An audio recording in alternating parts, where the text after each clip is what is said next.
Hi guys, I am up here at the District 10 Medical Examiner's Office for Polk, Hardy, and Highland counties. I'm doing a series of videos that I'm going to be posting online that are in reference to my brother's death, which occurred on May 3rd, 2014 in Winter Haven, Florida. I'm just going to the different buildings that were somehow involved in the ordeal. Uh, Here's what happened, little backstory if you haven't ever seen any of my videos. On May 3rd, 2014, while my brother was staying with my mother in Winter Haven, he had called out for her to call 911. They both waited, and while they were on the phone, my mother had told the 911 operator that she believed her son might be having a heart attack. So, as they were waiting, my mother even asked my brother, did you take an aspirin? You can hear him on the 911 audio saying, yes, I already took one. So they were waiting, and EMS was less than a mile. That was Polk County Fire Rescue on Avenue D. They were less than a mile from her home, and it occurred after 5 a.m. on a Saturday. And Winter Haven Fire Department was also involved, and they were less than 2 miles from the home. And remember, this is after 5 a.m. on a Saturday. I'm sure there was barely any traffic out at all. And he was heard speaking on the 911 audio that was retrieved from the trash bin of the computer system at Polk County Sheriff's Office, and it was given to my mother. Thank God that 911 audio was given to her. It shouldn't have been in the trash bin of the system. From what I was told, they pride themselves on keeping those a certain amount of time, and they're on an automatic yearly purge. The 911 audio was in there way before it should have been. So luckily we were given that. It was the redacted version. I don't know what happened to the unredacted version. We never got that one. So luckily we got that, and thank God, because it proved, yes, my brother was speaking on the 911 audio just as my mom had told EMS when they got there that he was speaking right before they walked in. Well, the problem was they walked in with no equipment. They did not render any life-saving measures. Remember, my mom said she thought he was having a heart attack, and he got no CPR. There was no oxygen, no chest compressions, no equipment, no epinephrine. Protocols were not followed. That was established in deposition. Protocols were not followed. We got the patient care report in July of 2014. On that patient care report, it had documented that my brother had signs of lividity and rigor mortis, and that he was cold. Of course, then I had to educate myself to find out what in the world, that doesn't sound right. I've heard of that before, and I thought it took a long time. I started looking it up, and even being cold takes a long time for a body to get cold. Remember, he's speaking right before they walk in. None of that stuff was possible. And like I said, luckily we got that 911 audio retrieved from the trash bin. But my brother's body nevertheless ended up coming to the medical examiner's office. Our story ended up being on the front page of the Ledger in 2016. One of the Ledger reporters interviewed the medical examiner, Dr. Nelson. He had told her, the signs of lividity and rigor mortis, how long it takes, specifics like that he was giving her for the interview.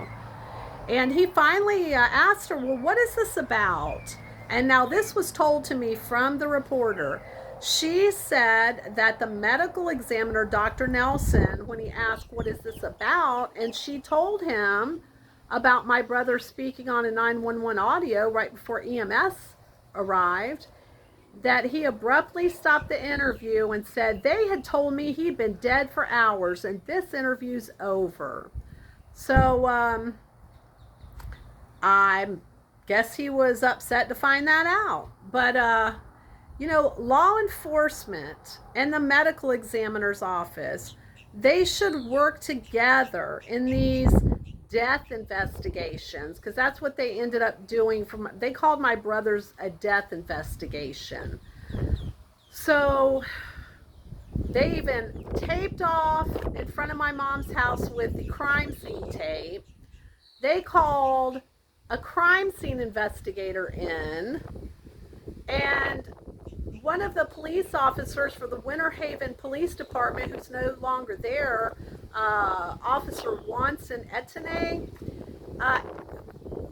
he had threatened my mom that if she didn't get in the ambulance that was called for my brother, he was going to Baker act her. And he told her that several times, and she kept saying, I called for my son, I'm not getting in. You know, he told her several times he was going to Baker act her. She was so scared. After about the third time, she just felt, you know, she was afraid, and she got in the ambulance. Remember, that it was called for my brother, and she kept screaming for someone to do something. Nobody did a thing.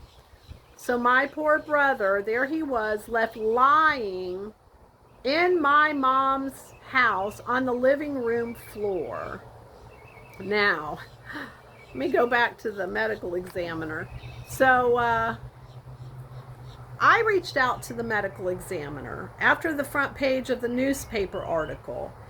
And I was interested since after we got the report, they actually documented on the patient care report that my brother was hooked up at 5:34 and pronounced dead at 5:36.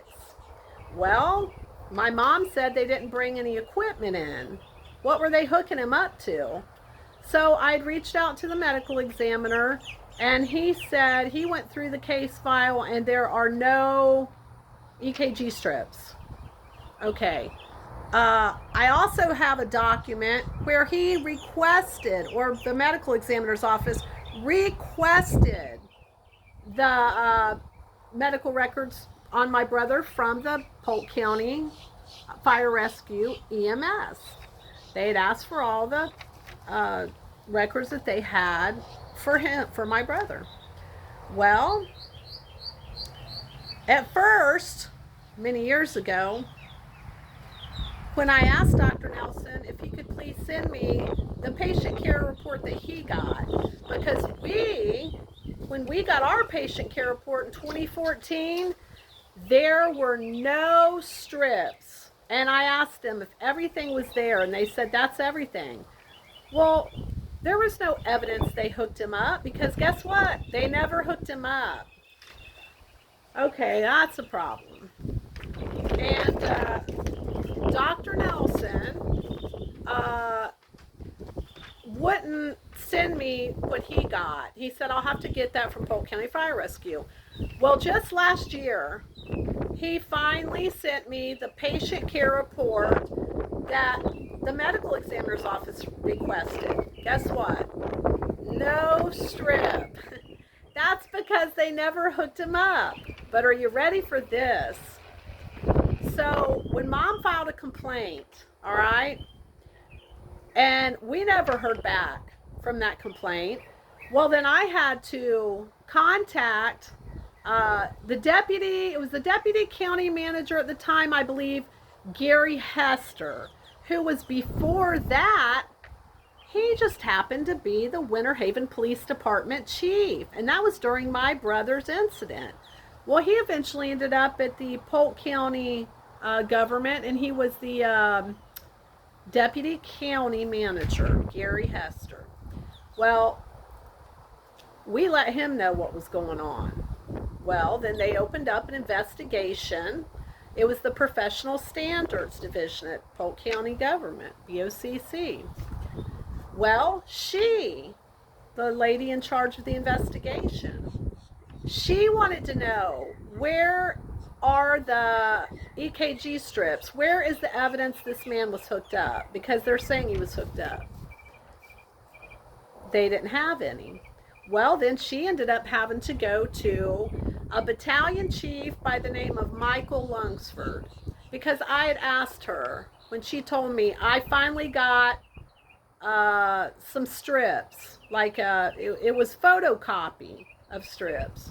And I said, well, where did you get them? And she said, Michael Lunsford, the battalion chief for Polk County Fire Rescue, handed them to her. And he said, oh, well, here they are.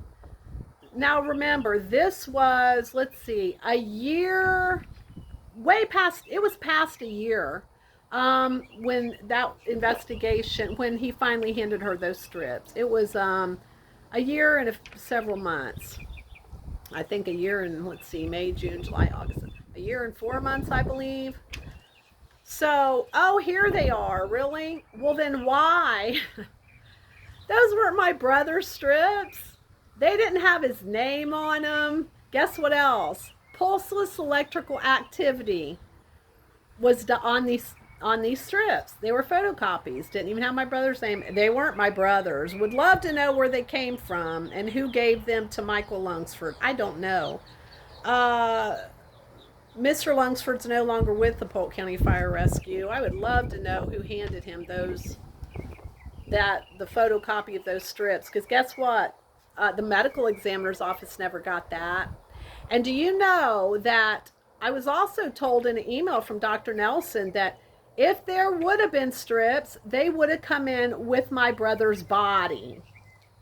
Well, apparently they didn't, because guess what? They didn't hook him up. They never hooked my brother up. So I have been trying to get the state attorney's office to respond to my emails, and I have not heard anything back from Brian Haas, because there are serious issues with how my brother's incident and death investigation were handled.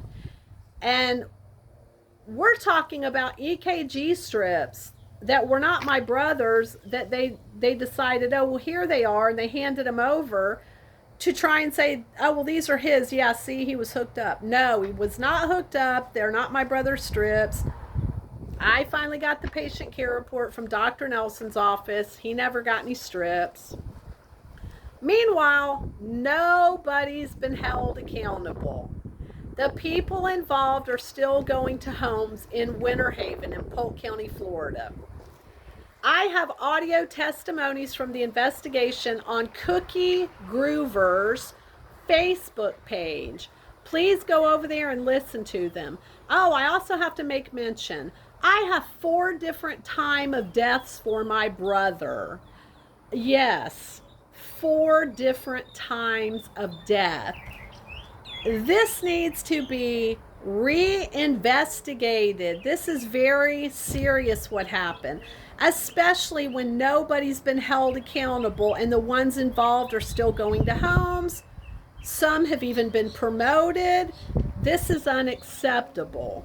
Now, the practice guidelines for the Florida medical examiners, let's see, it was adopted in July 28th of 2010. It actually has on here to get the initial cardiac strips, or it says you should. I believe the wording is you should do that. Well, the medical examiner's office did request those, but here's my problem. When the medical examiner's office saw the patient care report having my brother hooked up at 5:34, yet he got no evidence of my brother being hooked up, that's not good. None of this is good. None of it handled properly. The law enforcement for Winter Haven Police Department and the medical examiner's office, they should have worked better together, because this is just allowing for EMS to show up for a cardiac call. And by the way, the dispatch has him speaking and breathing on the CAD report that goes to EMS, the Polk County Fire Rescue and Winter Haven Fire Department, has him speaking and breathing. So how are they going to go in there, make claims my brother had signs of lividity and rigor mortis, a document from Polk County Fire Rescue saying he was hooked up, and they called him in 2 minutes? Do you know that you're supposed to work a cardiac on scene according to clinical care guidelines for at least 10 minutes? Oh my goodness. My brother, because they said, oh, we'll just say he's got lividity and rigor mortis, and of course they're going to call it in 2 minutes. Did you know if you have signs of lividity, rigor mortis, decapitation, a do not resuscitate, decomposition, you don't have to do CPR because those are obvious signs of death, which my brother had none.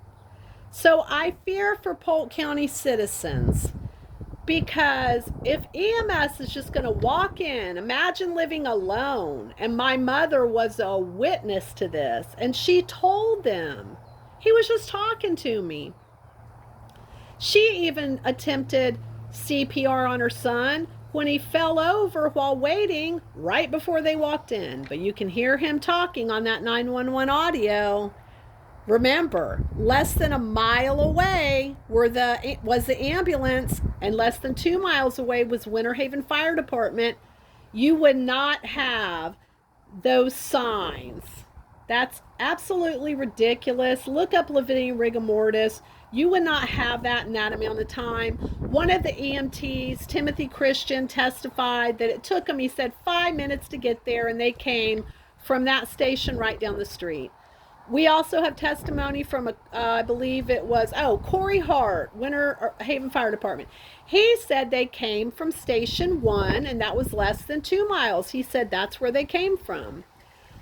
You would not have signs of lividity and rigor mortis when the patient is speaking on the 911 audio with them that close to the house. When they're saying, Timothy says it took him 5 minutes to get there.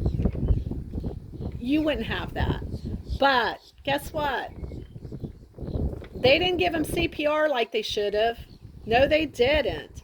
So these people, and this Timothy that just stood by, he just stood by and saw the paramedic not render any life-saving measures. That shouldn't have been okay with him. He should have jumped in. Where is the patient advocacy? Where is the oversight, accountability, and transparency, to this whole investigation? It has been ridiculous. I'm standing here at the medical examiner's office. Almost 11 years ago this happened. I'm trying to expose it still. I'm trying to get changes.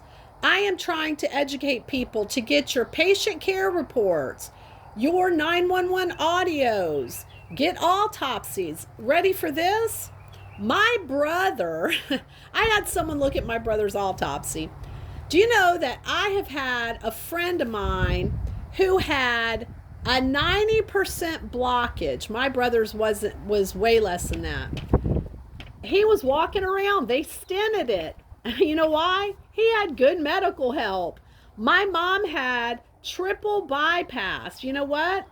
Many, many years ago, it was Winter Haven Fire Department and Polk County Fire Rescue that showed up in her time of need for cardiac. She got a great crew. They brought in equipment. They followed protocols. She is living today because of it, because they did their job. The crew my brother got on May 3rd, 2014, they didn't do their job. My brother could be alive today. My brother, even it was said about the autopsy that my brother could have just got a stent. That is all he needed if they would have done their job. It's unacceptable. But when you withhold oxygen from somebody and you don't give them chest compressions, you don't give them epinephrine, just the simple BLS and ALS, what do you think's going to happen? It's horrific. And I just want to educate people on this. I'm going to be doing a couple of more videos, but I wanted you to know that it is unsatisfactory, unacceptable, and the state's attorney's office, Brian Haas, needs to reopen this and look into my brother's death. My brother's death investigation wasn't handled correctly. What is going on when you see this kind of documentation, but nobody's been held accountable? It is not right. I mean, we've got people that were involved that are still going to homes that got away with this, that weren't even disciplined. Please go to Cookie Groover's Facebook page. Listen to the audios of what they say. I actually have Winter Haven Fire Department. He was an EMT and he got promoted to lieutenant, Corey Hart, saying that he saw obvious signs of lividity and rigor mortis, okay? That was during the investigation after my brother died. But do you know, in his deposition, he literally said, and I have it on my Facebook page, to tell you the truth, I really didn't know what lividity and rigor mortis was. But yet you said in the investigation, you saw it. You saw obvious signs of lividity and rigor mortis. You're going to turn around and say you didn't know what it was several years later during a deposition? And remember, these were both under oath. All I'm trying to do is expose it and warn citizens in Polk County. Like I said, I'm going to be doing a couple of more videos. There's so much more to this story. And I just, 4 different times of death, 4 different patient care reports. That makes no sense. And you know what? They have one time on here, my brother's death, at 5 a.m. But the patient care reports pronounced him at 5:36. I have the patient care report here. It's ridiculous. I would hope, I'm assuming that the medical examiner thought something was a little hokey here. And maybe that's why he went ahead and asked for the records, because when they're saying they hooked him up and then he gets records that has no evidence of being hooked up and he doesn't get strips with the body, that's very disheartening. I mean, this is just none of it good. You know, we trust these people. We pay their salaries. And what kind of investigation is this? To where you see all this obvious, honestly, there is a lot of serious issues with how this was handled. It goes beyond my brother not getting life-saving measures.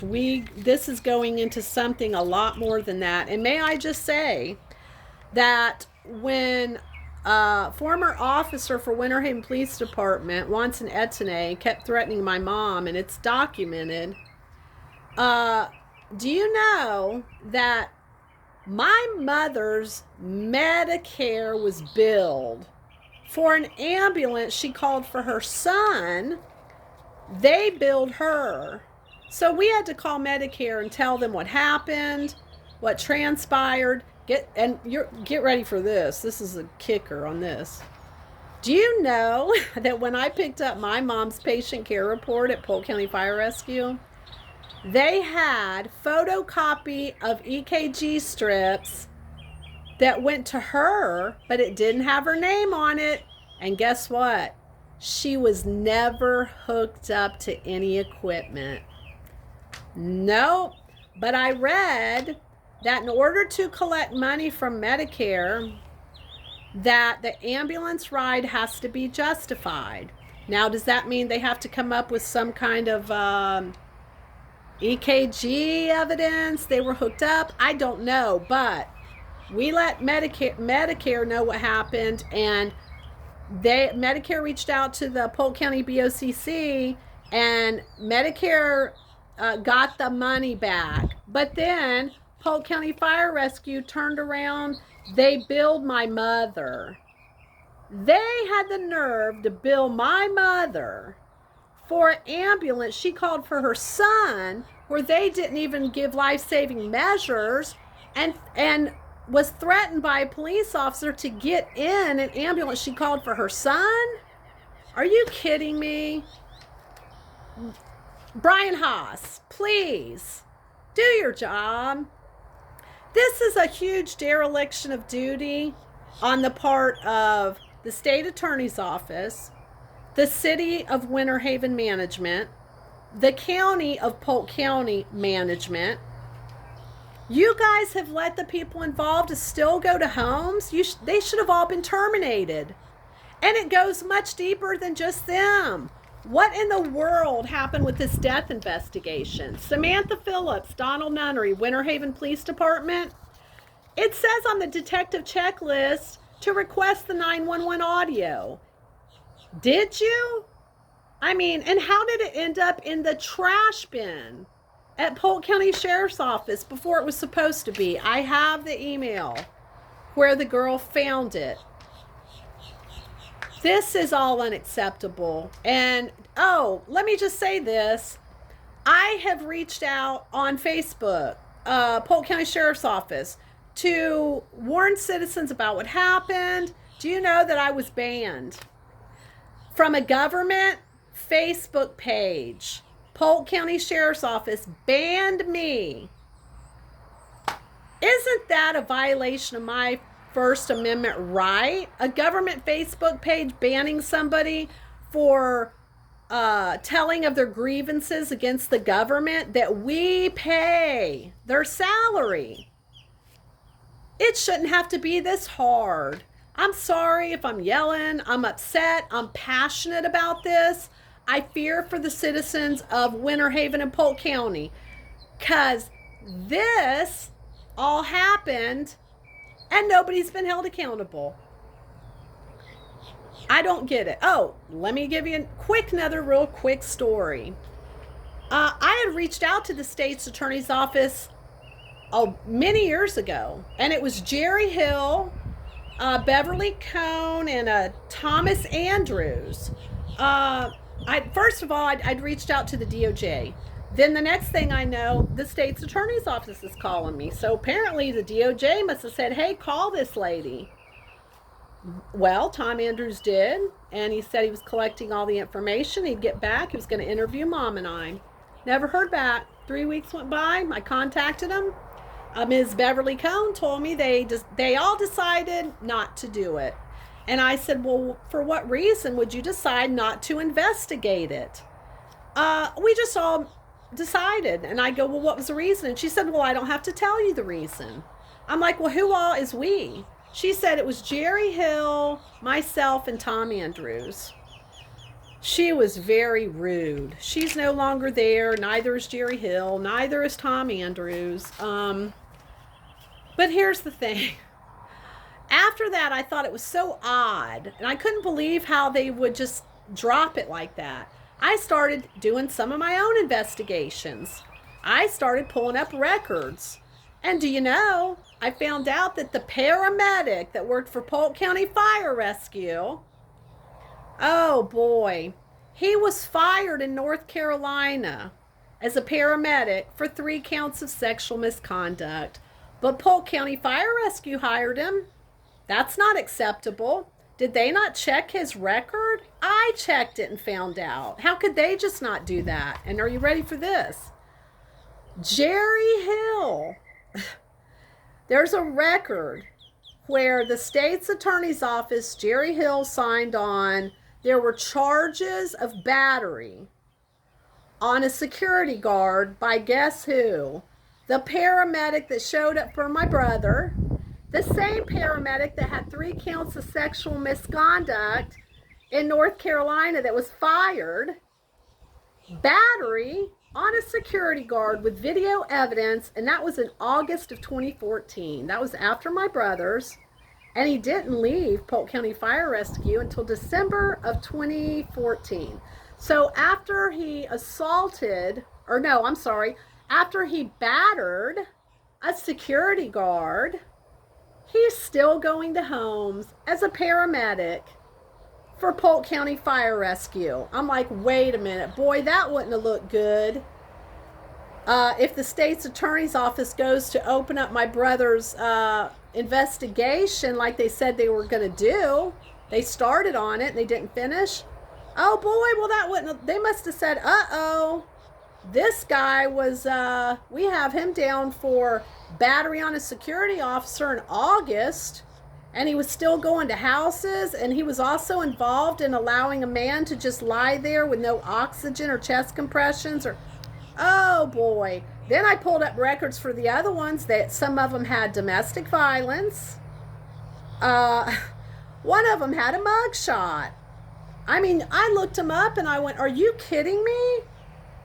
People, please get their names, get the run reports, get the 911 audios, get all the documentation you can, because I can't believe what is going on in Polk County. And after all this was uncovered, nobody's been held accountable. Nobody. Unacceptable. Okay, guys, I'm done ranting for right now, but I'll be back with more videos. Take care.